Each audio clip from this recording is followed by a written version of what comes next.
नमस्कार मित्रों, स्वागत है आपका हमारी चैनल में। आज आपकी समझ वनवास के दौरान केवट और प्रभु श्री राम का रोचक प्रसंग आपकी समझ प्रस्तुत कर रही हूँ।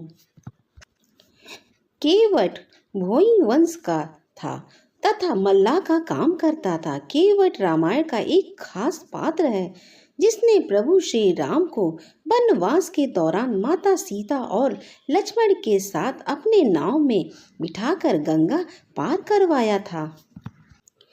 निषाद राज केवट का वर्णन रामायण के अयोध्या कांड में किया गया है।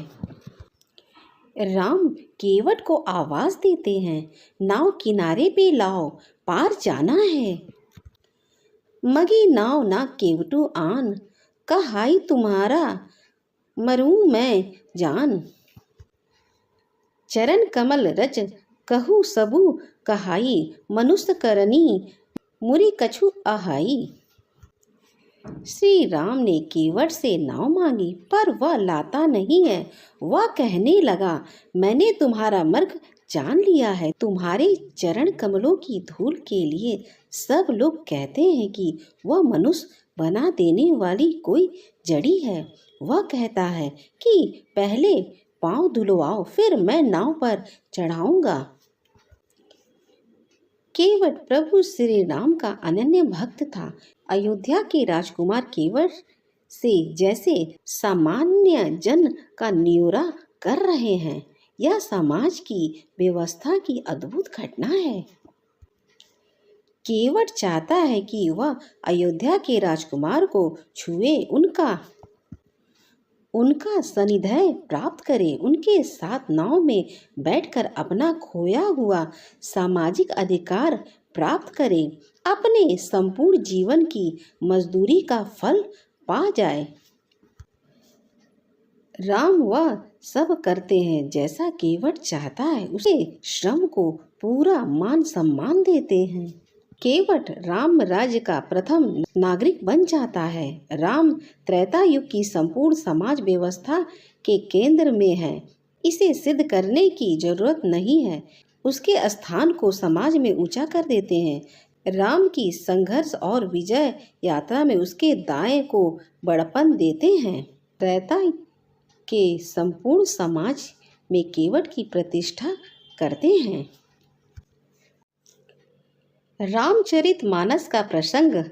जब भगवान श्री राम जी को 14 वर्ष का वनवास हुआ था और राम जी देवी सीता जी एवं लक्ष्मण जी के साथ सरयू नदी पर पार करने के लिए नाव से उसे उस पार जाने के लिए केवट से कहते हैं कि वैसे तो रामचरितमानस के हर पात्र अपने आप में एक देवता का स्थान रखते हैं, परंतु उन चरित्रों में कुछ चरित्र ऐसे हैं जो सर्वश्रेष्ठ हैं। उनमें से एक है केवट, जिनकी भक्ति बड़ी पावन और शुद्ध रही है, जो तंत्र मंत्र के रूप में नहीं थे, जो वस्त्र वेशभूषा में नहीं थे, परंतु मन हृदय कर्म और वचन से शुद्ध साधु थे, जिन्हें पूजा भाव भी नहीं आता था। ऐसे ही एक साधु थे केवट, जिन्होंने तीनों लोकों के पालनहार की नैया पार लगाई थी।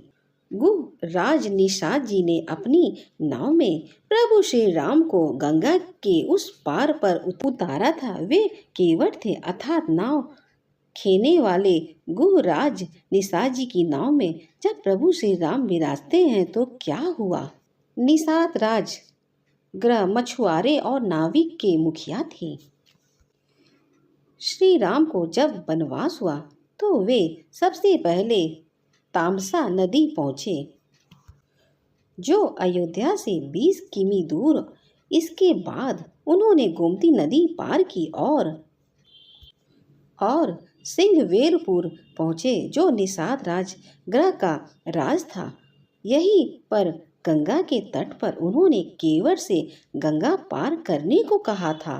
केवट ने पहले उन्हें ऊपर से नीचे तक देखा और वे समझ गया कि ये प्रभु श्री राम हैं। श्री राम केवट से कहते हैं कि मुझे उस पार जाना है तो नाव लाओ। श्री राम ने केवट से नाव मांगी पर वो नहीं लाया। वह कहने लगा, मैंने आपका भेद जान लिया है।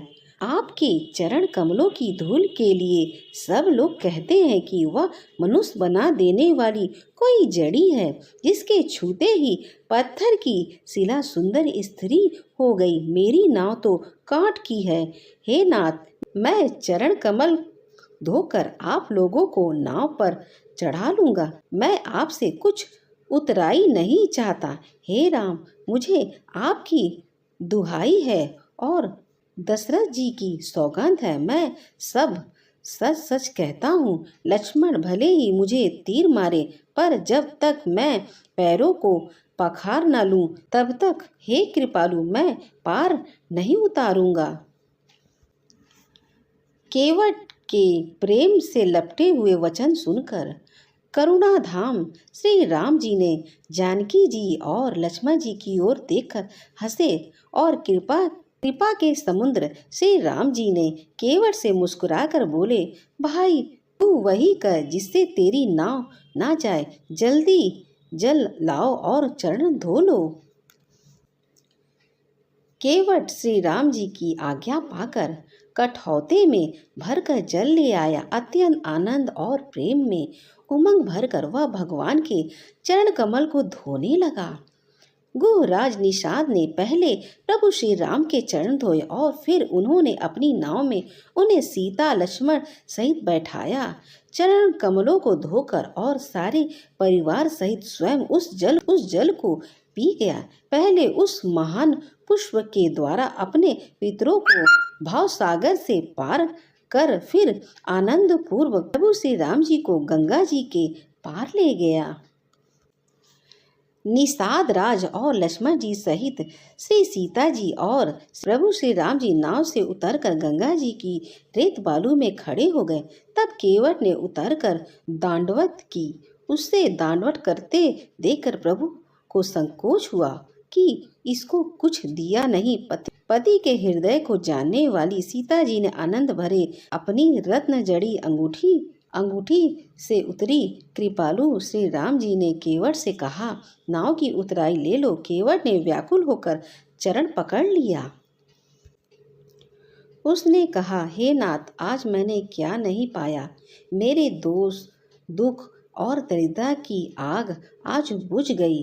मैंने बहुत समय तक मजदूरी की। विधाता ने आज बहुत अच्छी भरपूर मजदूरी दे दी।